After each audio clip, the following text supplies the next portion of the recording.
Today, we are diving into a topic that sits right at the intersection of technology, patient care, and operational excellence: the rise of smart hospitals and the growing role of command centers for real time decision making. It's a timely conversation. Almost every health system right now is rethinking how they operate, and command centers are becoming a big part of this conversation. I am Tanuja Sahai, Research Director for Healthcare IT at Frost Sullivan. I work across payer IT, provider IT, and the broader patient engagement ecosystem. And I'm delighted to be your moderator today. And just as a reminder, feel free to drop questions in the chat anytime. We'll try to get as many as we can towards the end. The session is also being recorded and will be on demand on frost.com. So let's get started with the webinar. We are lucky to have an exceptional panel with us, people who bring both operational depth as well as strong industry perspective. Let's start with the introduction. We have Chad, who is joining us from GE Healthcare. Over to you, Chad. Yeah, thank you. Yeah, Chad Kellogg from GE Healthcare and what we call our command center division. Been consulting, advising in healthcare for a little bit over 30 years now, and the majority of that has really been in what we would call capacity management, throughput, spending the last 9 years at GE Healthcare in their command center division. Thank you. Thank you, Chad. We're extremely delighted to have you with us today. So now let's go to our Frost & Sullivan industry experts. Let's start with Nitin. Hi everyone, this is Nitin Manocha. I have been with Frost for about 3 years now, part of the healthcare IT team and working across payer IT, provider IT, and patient IT divisions with Tanuja. Command Center has been a close topic which I've been extensively focused on in this year, and looking forward to sharing some of the insights that we gathered during our research, as well as having a good discussion to how we see the space evolving forward. Thank you. Sagar. Yeah, thank you. Thank you, Tanuja and Nitin. Hello, everyone. This is Sagar Mukhekar. I work with Frost & Sullivan for over 3 years now. And as a part of my role with Healthcare IT team, I closely work with Nitin and Tanuja on this payer IT, provider IT, as well as patient IT topics. And recently I've worked on the smart hospital space, and excited to share my insights, my opinions on smart hospital and command center's critical role here. Thank you for joining. Great. Thank you, everyone. Looking forward to a great conversation today. Okay, so here's what we are going to cover today. We'll start by grounding ourselves in why this topic, smart hospitals and command centers, why is it so important right now? From there, we'll walk through the evolution of command centers, the expanding role of AI, digital twins, and automation in real-time decision-making, and how the industry is shifting from an enterprise model to a community and network-level model. We'll also touch on deployment pathways, contracting models, and finally wrap up with the top 5 growth opportunities we see emerging in this space. But before we get into the slide, let me just set the stage also for today's discussion. I think it's really important for us to just zoom out for a moment and see where the market is moving. So around the world, hospitals are going through a pretty significant shift. They are moving from traditional siloed operations to what we now call smart hospitals. Now, what are smart hospitals? They are environments where data, automation, and clinical workflows are connected in real time. At the heart of this transformation is the command center.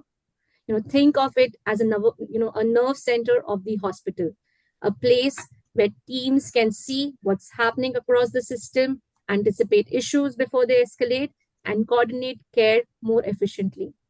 With these pressures that are mounting the hospitals right now, this kind of coordinated real-time decision-making is becoming extremely essential. And with that context in mind, let's move into the first slide. So this slide highlights, why this topic matters. Why are we having this conversation today?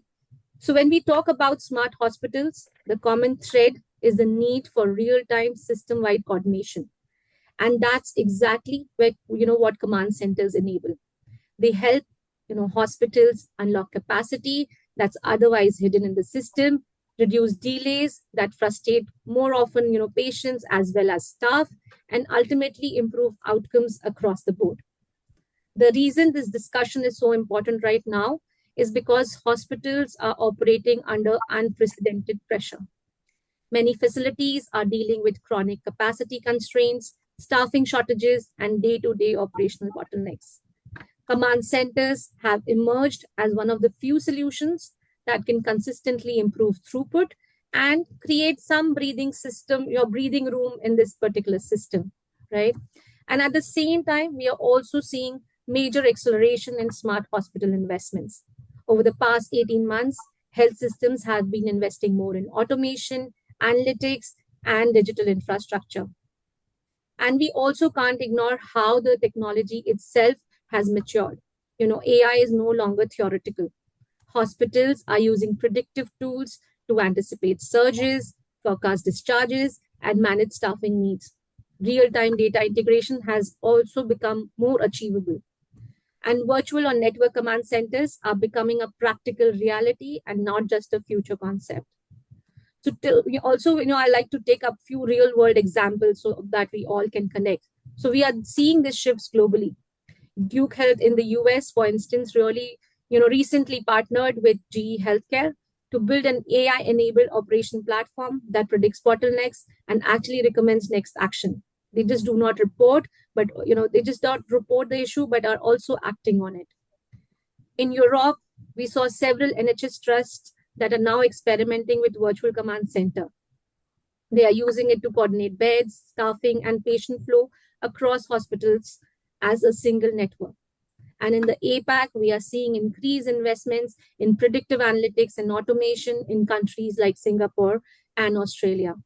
We see that these capabilities are naturally flowing into next generation command centers. And all of these shifts are also creating some clear trends in the market. Hospitals want predictive operations, they want visibility across multiple systems, and they also want platforms that can scale across the entire network. We are also seeing vendor consolidation, and they are going and forming more comprehensive platform strategies, which is thereby accelerating the adoption.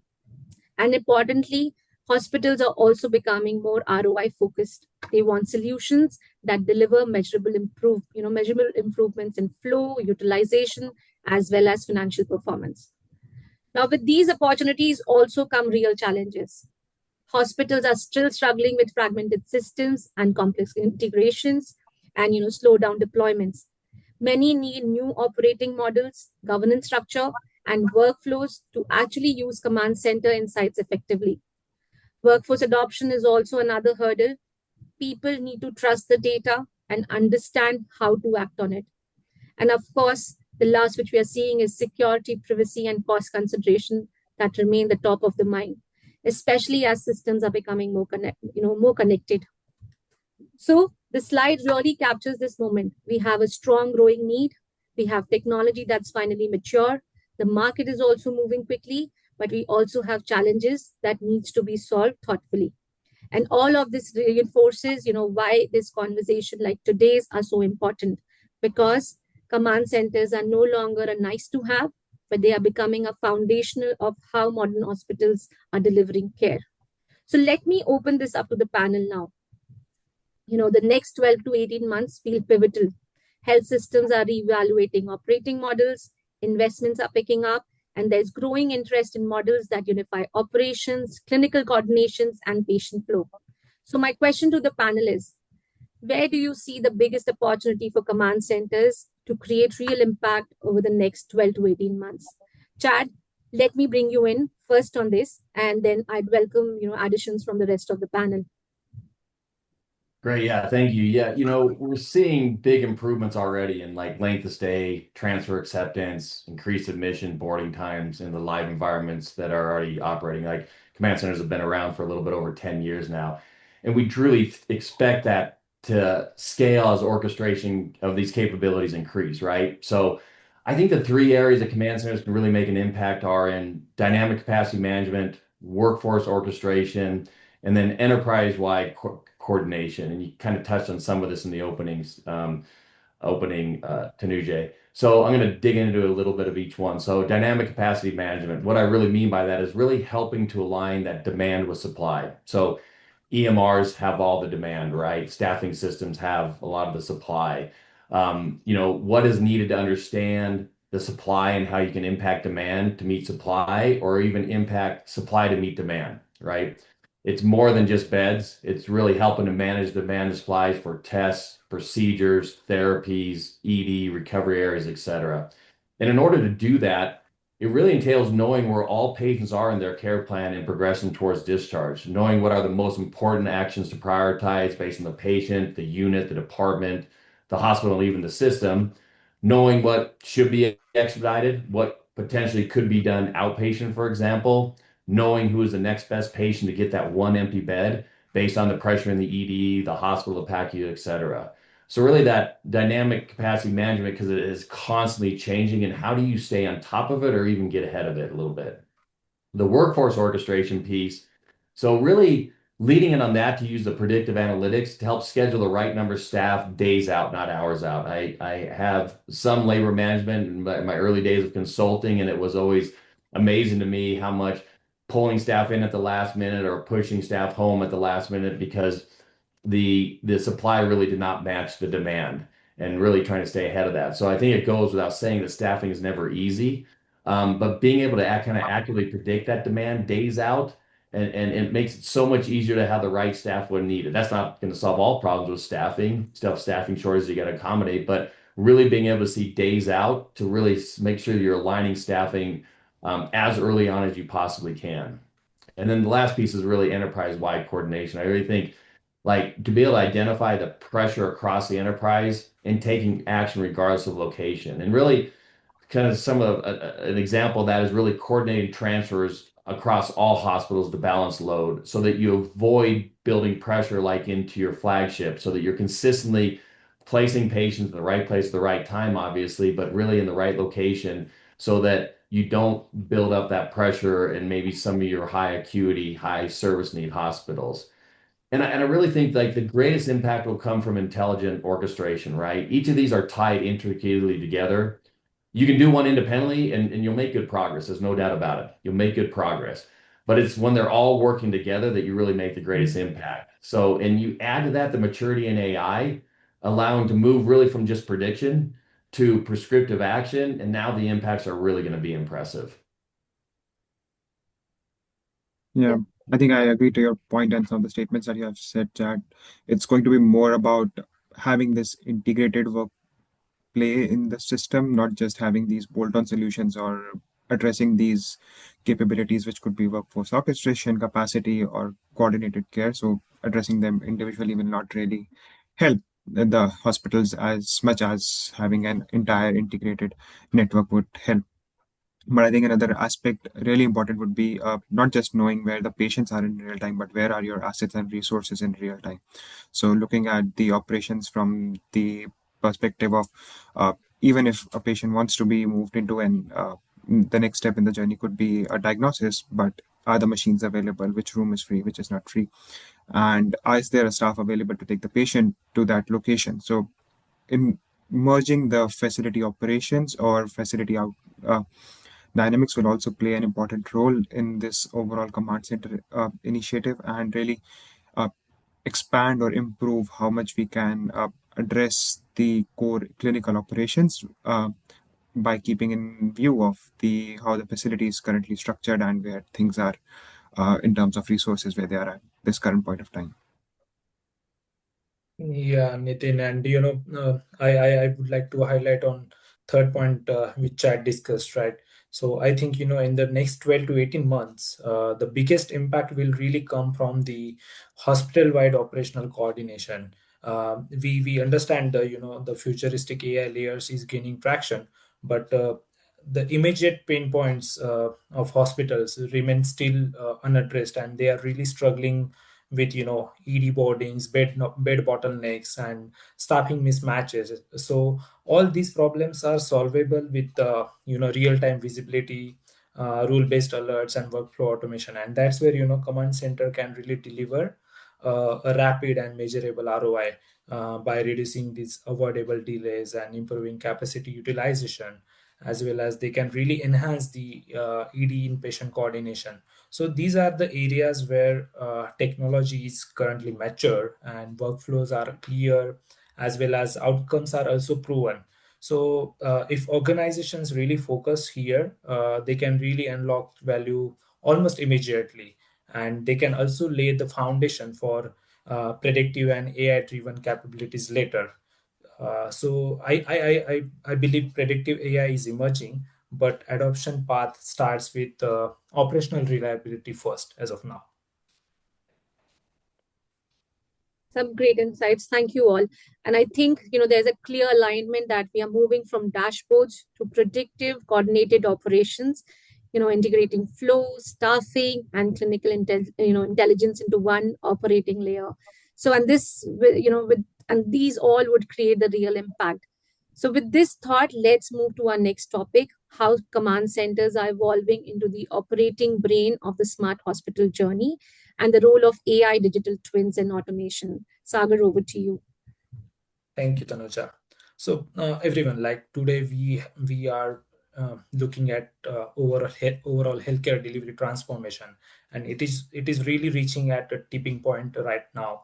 So, as Tanuja highlighted, few of the challenges such as immense operational pressures, workforce shortages, as well as cost inefficiencies, and along with that, patient expectations are growing from the health systems. But at the same time, emerging technologies like AI, IoT, automation, and digital twins are really rapidly advancing.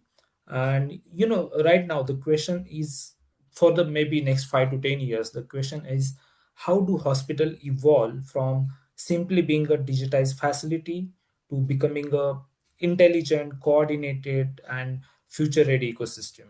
So, in this journey, if we look at the command center play a central and strategic role. So they are no longer just situational dashboards, but they are becoming the intelligent layer of this hospital.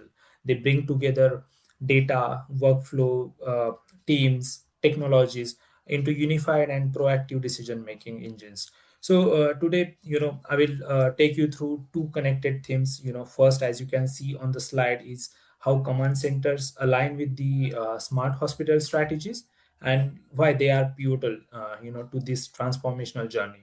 And in second section, I will cover two important pillars for the required for the success of smart hospital, which includes intelligence and interoperability.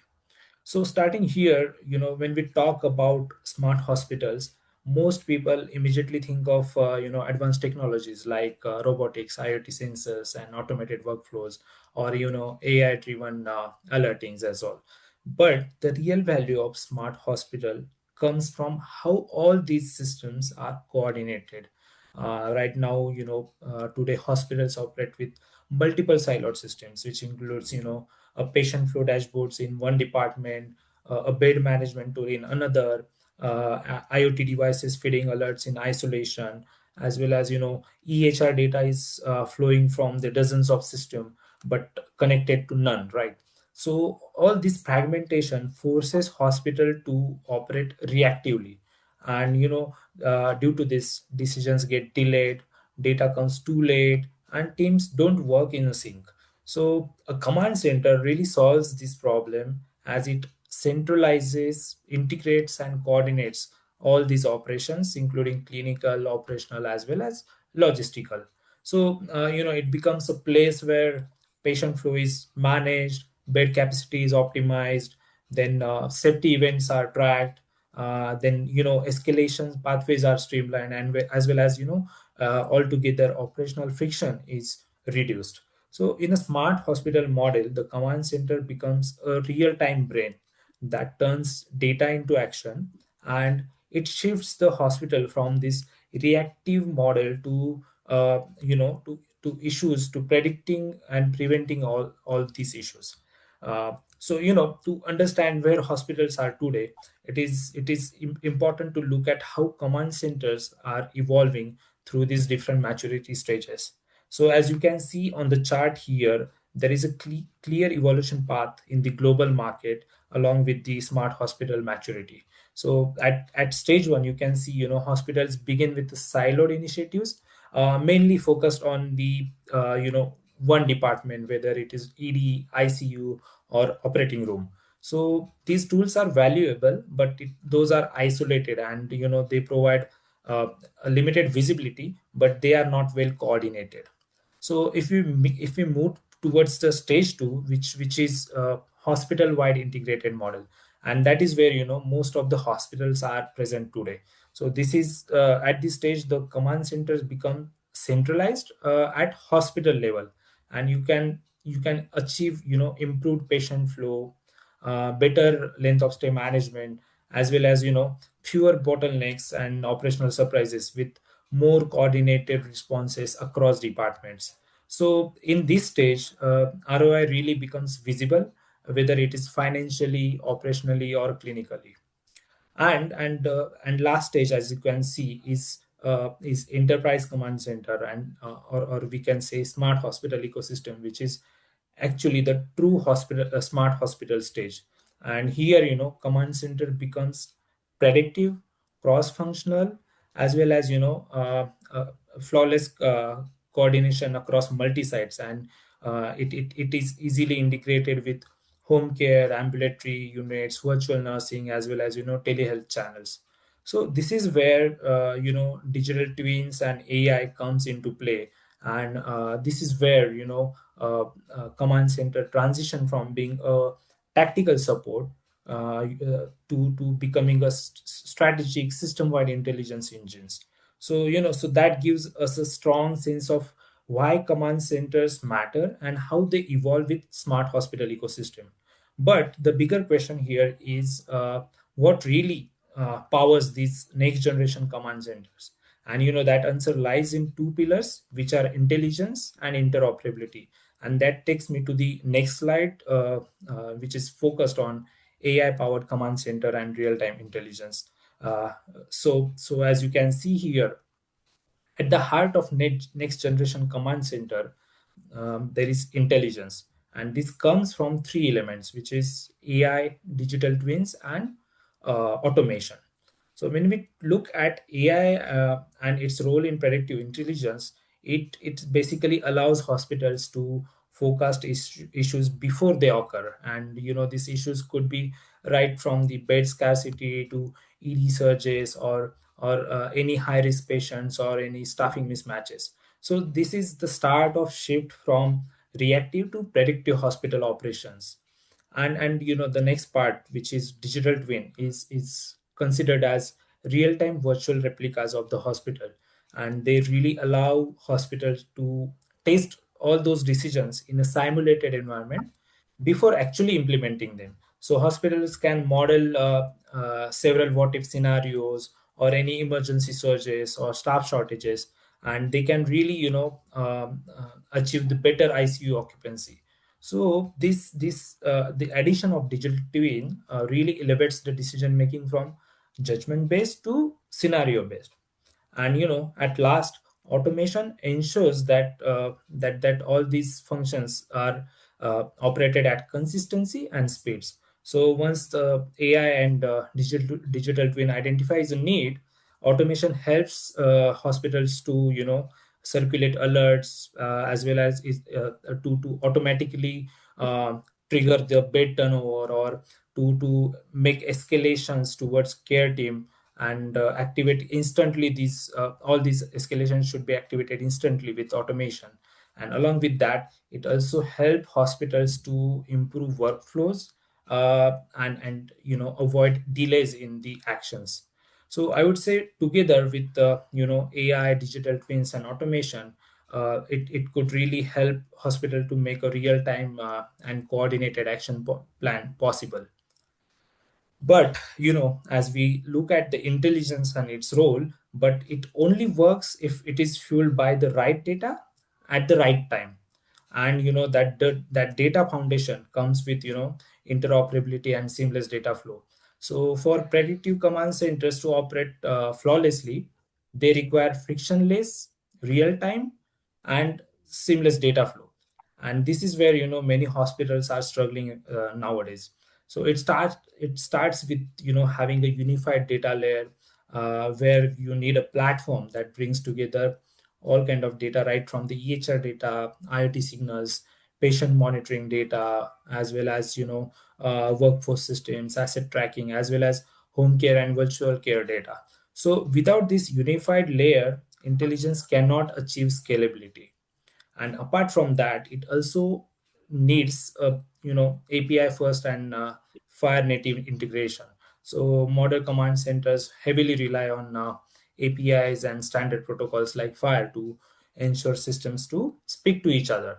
And this shift really this really drives command centers away from the dashboard silos to achieving a true enterprise integration. Okay, so along with this, we also need a real-time data streaming, because batch data is not sufficient for these predictive models. AI and digital twins need this continuous latency data flow, and especially when the hospital is coordinating across multiple facilities like home-based care or virtual units or ambulatory centers. So here, the real-time data streaming is critical. And last but not the least, with greater data movement comes a greater risk, and that's where cyber security, governance, and trust layer becomes imperative. So when we talk about these, next generation command centers should and have to embed this governance, identity management, as well as explainability, which is directly integrated into their architecture. So trust as well as cybersecurity really becomes the key differentiator here when we look at the next generation command centers. So when we put all this together, the story becomes very clear. Like the future of smart hospitals is driven by two pillars. One is intelligence, and another is interoperability. So when we look at this, intelligence gives you the power to predict, but interoperability gives you the ability to act. And command center sit at the intersection of these two forces, and they transform hospital from reactive facilities to predictive and connected ecosystems. So yeah, that was all about role of command center and how interoperability and intelligence will be playing as a pillars of this next generation command center. Thanks, Sagar.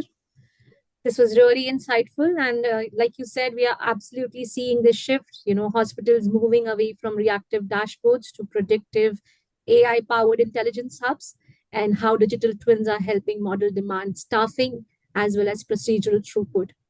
And also, automation is taking repetitive tasks off the team's plate. So, with that thought in mind, let me open again a question to you guys.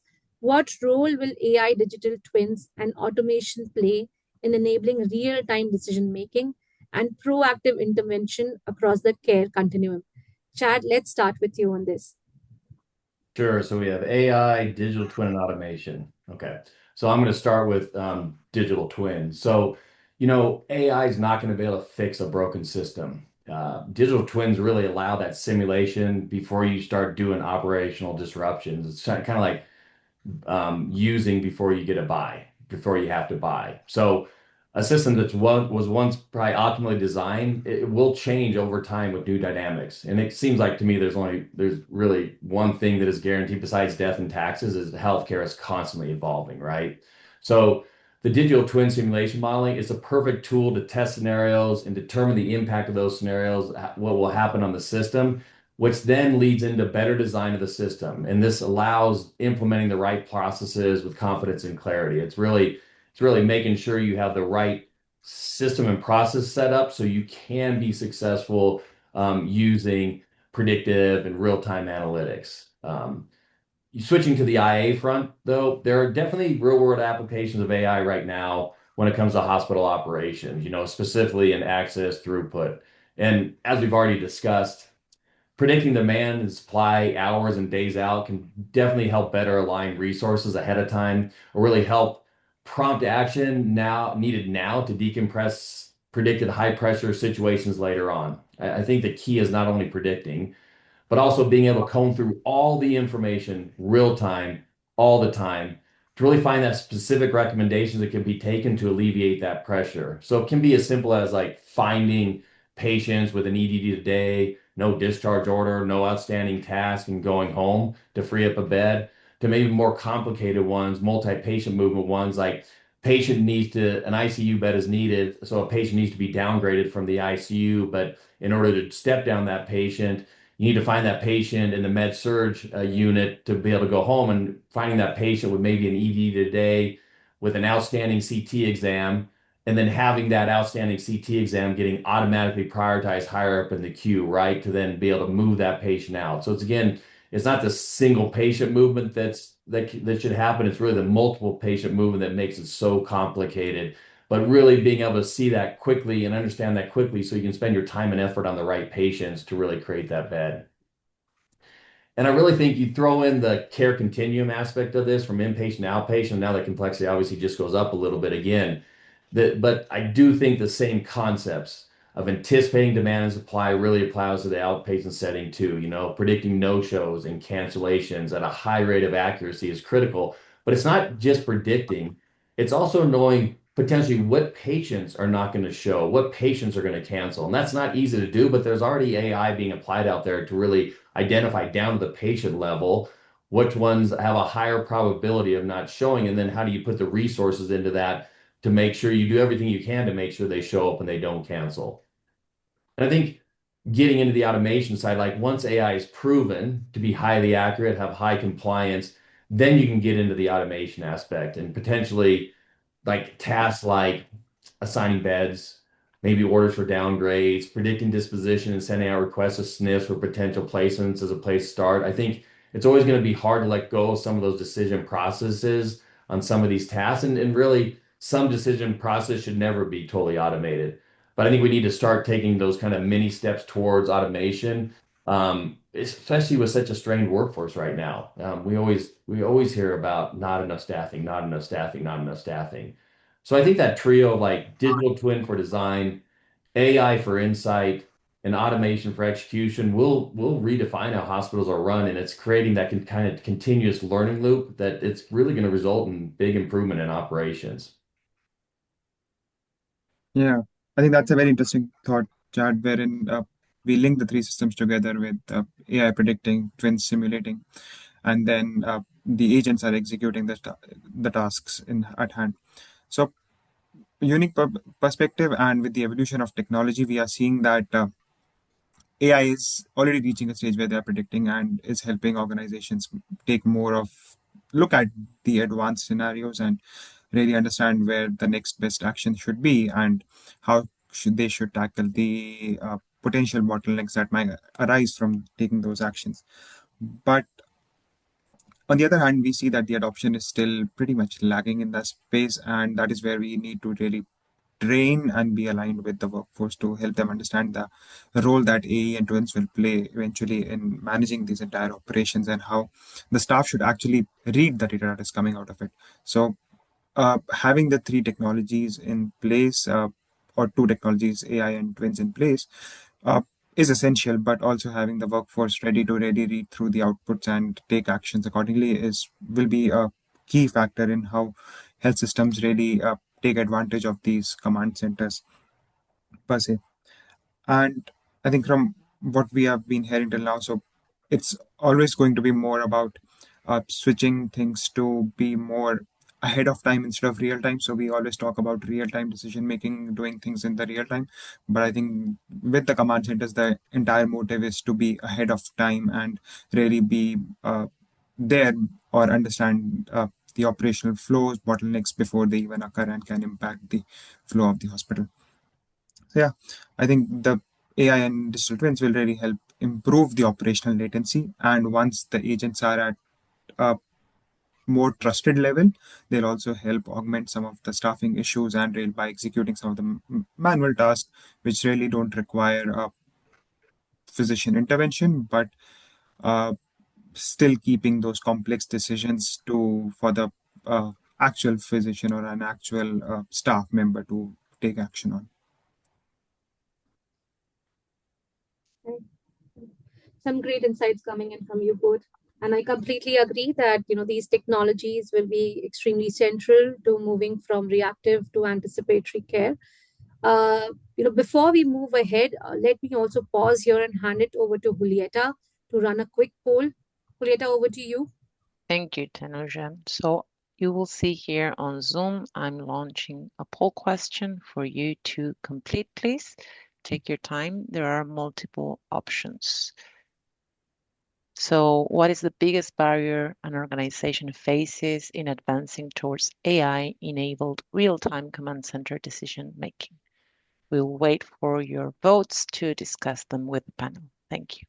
Okay, so we're closing the poll question now. And Tanuja, we have a 67% who voted lack of interoperability, another 67% who voted operational or cultural resistance, and a 33% that voted budget and investment prioritization. Thanks, Julieta, and thanks everyone. Those results actually map very closely to what we are also seeing in our ongoing engagements with the providers. The path to AI-driven real-time decision making isn't a technology problem, anymore. It is an integration, readiness, and a people problem as well. And that's how the vote also came out. Now, with that in mind, let's move into the broader shifts happening in the smart hospitals and command center. I'll hand it over to Nitin to discuss transitioning from enterprise command centers into community level models and what drives the selection of deployment and contract pathways. Nitin, over to you. Thank you, Tanuja. So, as Sagar took us through a snippet of this, wherein we see the command center evolving in their scope, we have also seen evolution in terms of their deployment model as well as in contractual. So let's start with scope first. So we have already seen in the early 2010s when it was more about an incident management center or just taking care of a single unit, single department. And things evolved by mid 2015 when the first command center was actually deployed. Then it was labeled as the operational layer or the first operation command center that came into physical existence and really helped hospitals optimize their operation for their capacity management, patient flow, and discharge operations. Uh, what really changed in these two scenarios is the integration or how much room these command centers had to take action on. So from just looking at the incidental responses in the pre-2020 era to looking more at the coordinated results of the entire hospital or a unit and then taking actions on that. The other thing that evolved is that there was more focus on a vendor and a hospital uh, partnership. So now hospitals were looking at vendors not just as a technology provider, but also as consultants who could help them guide on how they should really implement the command center, what should be the use cases be like, and how they should actually go ahead from scaling from one use case to multiple use cases. Then, as that has happened with most of the healthcare IT technologies, COVID really accelerated the adoption of command centers. So when the pandemic struck, hospitals went into crisis mode and they had to have a centralized system through which they could manage their patient flows, their staffing issues, and coordinate all the activities with the physical staff, virtual staff, and take care of all the decisions that had to be done. So that is what really enhanced or enabled a quick adoption of command center. And we saw the systems becoming more enterprise wide or shifting more from single department to hospital wide to an enterprise wide model. We're still in the midst of this transitioning where the systems are now moving from looking at just a single hospital to working across different facilities which could be part of the same health system. So coordinating care across different facilities, ensuring that the patient can be triaged to the respective facility in the best way where the treatment could be given as soon as possible instead of waiting at the other facility.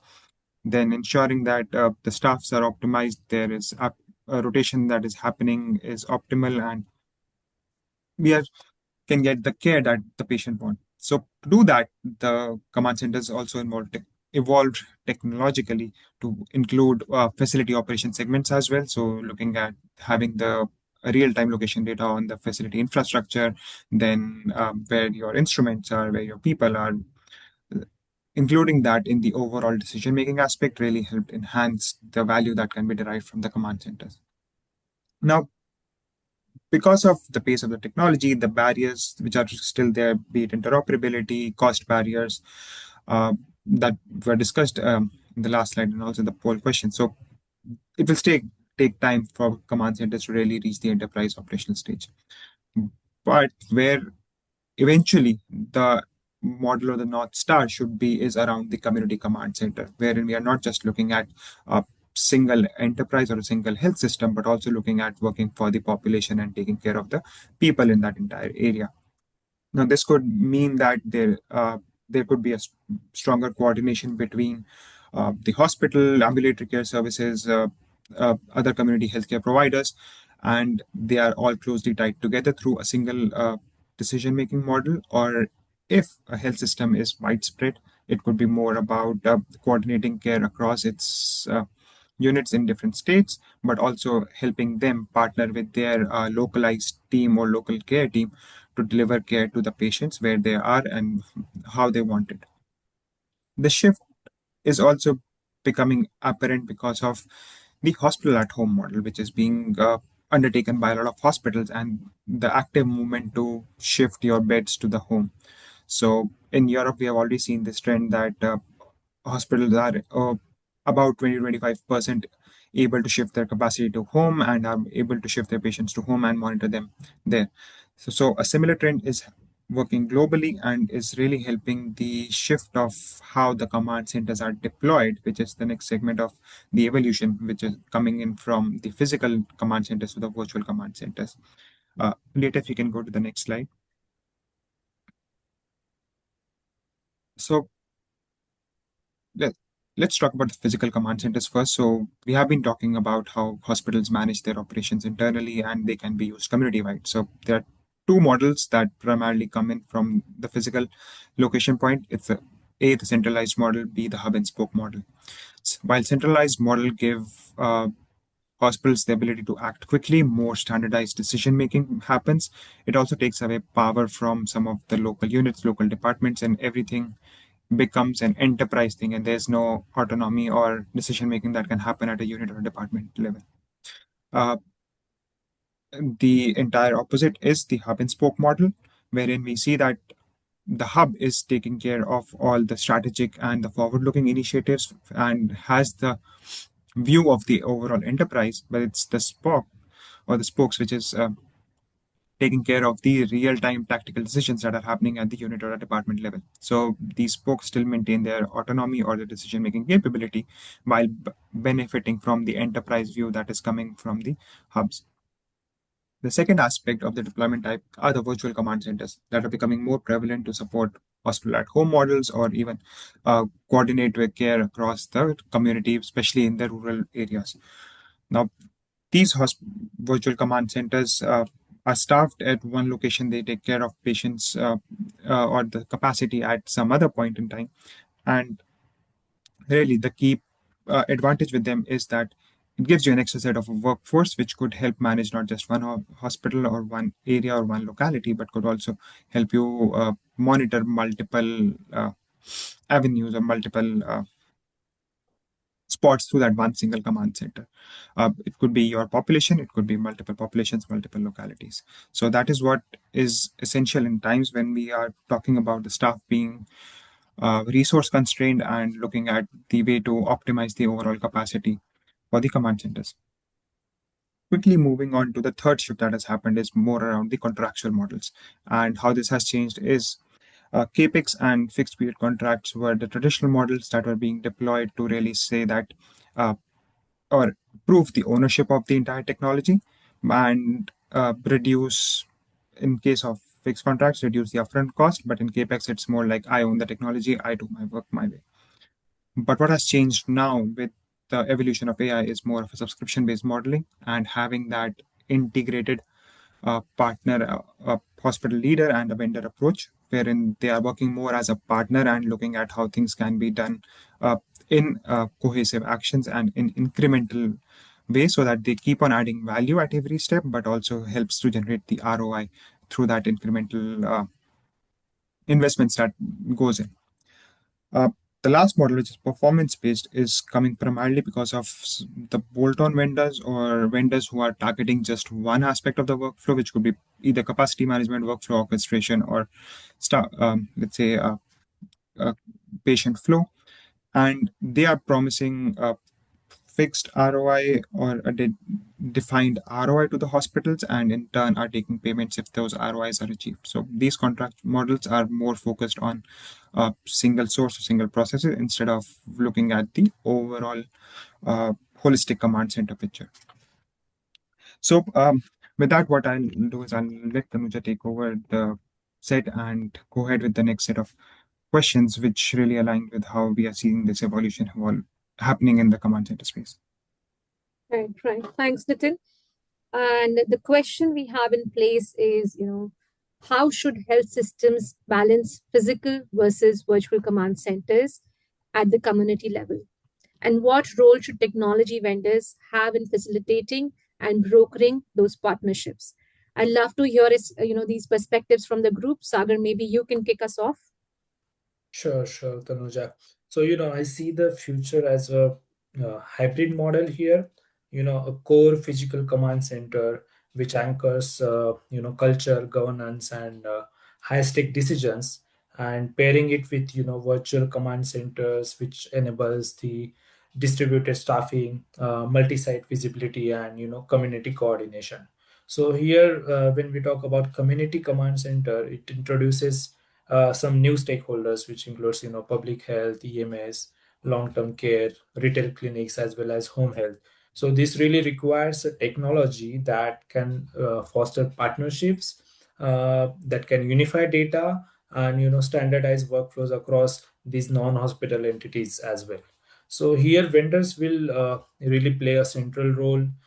They will not only act as a technology supplier, but as an ecosystem orchestrator, where they'll create shared data layers, they'll the consent frameworks required, as well as they'll focus on building interoperability bridges, as well as cross organizational operating models.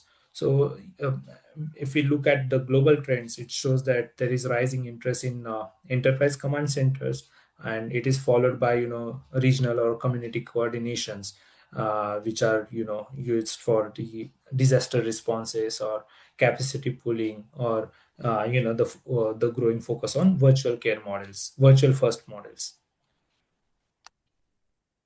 Yeah. Thanks, Sagar. Chad, your reactions to this? Yeah, no, I agree with Cigar with what you're saying. We really, as command centers start to support broader populations, the physical walls are going to kind of matter less, and the orchestration layer is going to matter more, right? We always think of physical command centers are kind of best suited for that high acuity coordination, disaster response, centralized oversight. Still important, that cross-functional collaboration to make decisions, and really when you get into the virtual command centers, really to scale across geographics and really can support community to get partners kind of that could be scattered across an entire state, patients and community partners. So I do think the hub and spoke approach is going to be probably the most prevalent. I think you're going to have that physical anchor for critical operations, but it's going to be complemented by that virtual extensions for community engagement and even remote monitoring. And you think about how technology has it's so drastically improved in that remote monitoring over the last 5 years. It's becoming easier and easier to do. So it's going to be super important. And I think that I also agree with Cigar. I think that really the tech the vendors are going to play a role in really being able to pull all that information together, right? You have your EMRs, you have your pop health tools, you have your scheduling tools, you have your monitoring tools, so that they can pull it all together and so that the command center staff, whether physically in a command center or maybe virtually, whatever the case, we really has that information at their fingertips to make timely decision and take action with confidence. They're not hunting and around for different information, taking long time to respond. Instead, they have the information at their fingertips that they need from multiple systems to really make that decision and then take that action that's it's going to be critical.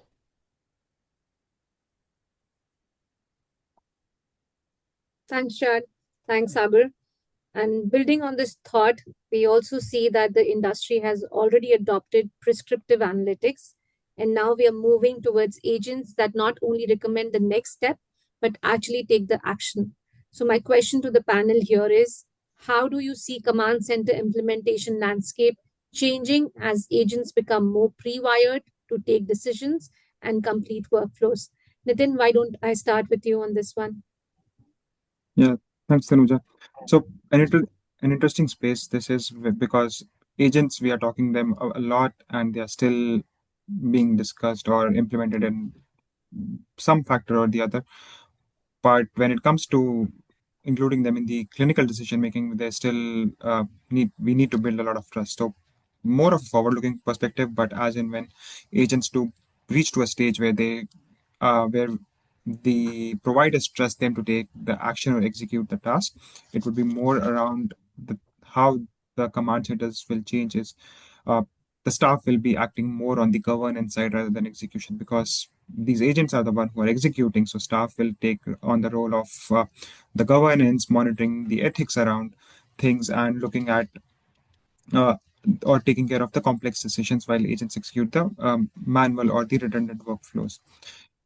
Where things will really change is the staff needs to be more engaged, and it should be sure of the decisions that are taken by the agents and know when to stop the agents from taking an action. So having that human in the loop will continue to remain a priority, but it would be more like a checklist which could help just give a yes or a no to the agent to go ahead and execute the task, or still wait for some more factors to come in. I think if we shift the stage to the vendor side, it would be more around having those orchestrated agents in place and really helping them define the work that they should be doing, and helping them understand that the humans are still taking an action on it, and they will still be in the loop while you get to choose your pick and choose the task that you have been assigned to do. So it would be more about smart automation and really shifting the command centers from that physical space, which Chad was also referring to more of an uh, automation capability within the healthcare system to improve the operations in terms of both clinical as well as facility. Thanks, Nitin. Some great perspectives coming in. Julieta, we can bring the next poll question now.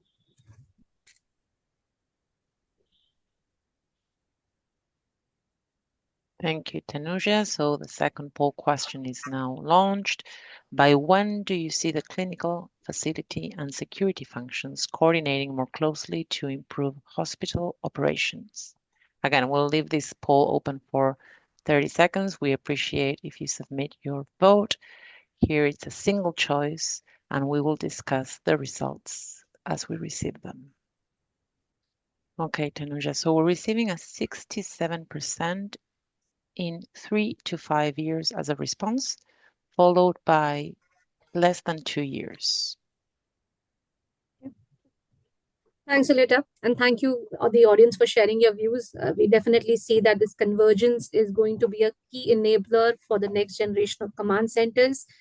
Julieta, if you want, you can stop sharing. Maybe we'll do a panel discussion. We have one last question, and then we'll close the session. So, in the last leg, let's talk about governance, because no healthcare technology conversation is complete without it. And as an AI-enabled command centers become more central to hospital operations, cybersecurity, data stewardship, and trust frameworks are emerging as major growth opportunities in their own right. This also connects back to the point Sagar had raised earlier around interoperability being the lifeline of command center intelligence. And none of this works without secure, well-governed, real-time data flowing across the system. So let's open this thought to the panel. How should organizations approach data governance when centralizing operational data? And what ethical considerations matter most when using predictive analytics? Sagar, let's hear from you on this. Sure, Tanuja. As you said, centralizing this operational data really delivers tremendous value, but it brings some new governance responsibilities, and organization really need a unified governance framework for this, and that should cover data quality as well as role based access to data. Not everyone should have access to critical data, as well as stringent consent policies, as well as set model explainability as well as auditability of that data. So ethically talking, predictive analytics must be transparent, bias tested, and it should be aligned with clinicians' decision rights. So AI should inform clinicians and not override their judgment. And if we talk about data ownership, so clinicians are the generator of this data. They generate this data.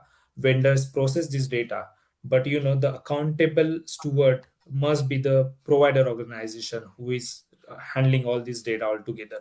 So vendors should not own or commercialize this operation data, but their role will be to ensure the security and standard based utilization of this data.